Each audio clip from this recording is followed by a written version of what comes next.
रिंगण सोहळा सुरू आहे, आपल्या बरोबर महाराज आहेत. महाराज, काय या रिंगण सोहळ्याचं वर्णन करणार? रिंगण सोहळा हा म्हणजे या वारीचं एक महत्त्वपूर्ण अंग आहे.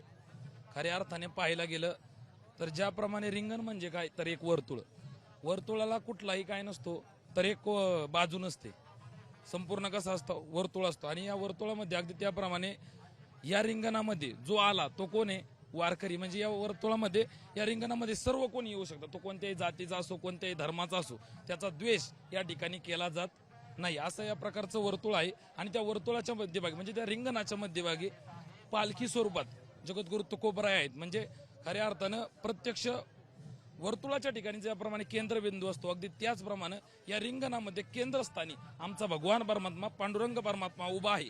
आणि त्या भगवान परमात्म्याच्या आजूबाजूला सर्व वारकरी, सर्व संत मांदियाळी आहेत. आणि हा रिंगणाचा सोहळा चालतो. आणि एक गोष्ट दुसरी सांगायची ती म्हणजे अशी की इतर लोकांसाठी दिवाळी ही वर्षभरात एकदाच असते, परंतु आम्हा वारकऱ्यांसाठी दिवाळी ही वर्षभर असते.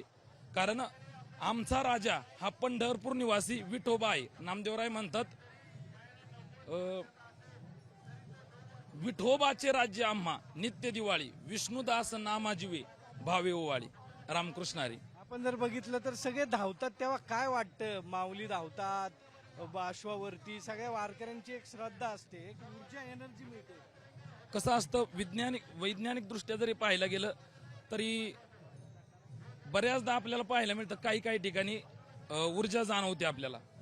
मग त्यापैकी आता या ठिकाणी पाहायला गेलं तर आपण पाहतो बऱ्याचदा घोडे पळाल्यानंतर, अश्व धावल्यानंतर किंवा विनेकरी धावल्याच्या नंतर लोक ती चरणरज जी आहे ती माथ्याला लावतात. कारण का, लोकांची श्रद्धा आहे की त्या ठिकाणाहून कोण जातात, तर खऱ्या अर्थाने संत चरणरज लागता सहज वासनेचे बीज जळून जाई. म्हणजे संतांच्या चरणाची माती, धूळ जरी आपल्या अंगाला लागली, आपल्या मस्तकाला लागली, तरी सुद्धा आपल्या वासनाचं काय होतं, तर नाहीशी होती, असं मत आहे.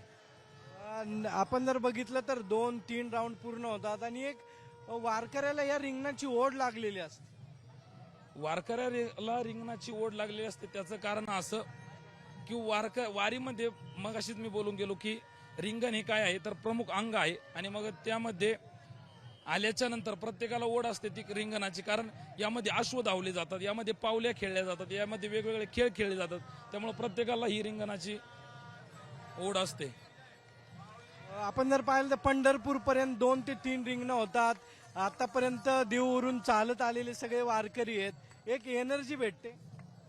एनर्जी नक्कीच भेटते, कारण या ठिकाणी जो ज्ञानोबा तुकोबाचा गजर होतो, टाळ मृदुंगाच्या जयघोषामध्ये सारा आसमंत दुमदुम निघतं आणि टाळ मृदुंगाच्या गजराने एक वेगळीच ऊर्जा या ठिकाणी जाणवते.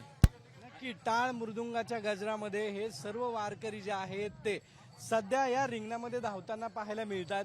सुरुवातीला ध्वजधारी धावले, नंतर तुळशीधारी महिला धावल्या, नंतर आता विनेकरी धावताना पाहायला मिळतात. आणि ज्ञानोबा तुकारामचा गजर जो आहे, टाळ मृदुंगाचा गजर जो आहे, तो सध्या सुरू आहे. कॅमेरामन किरण कादेसह सागरवाड, साम टीव्ही, बेलवाडी.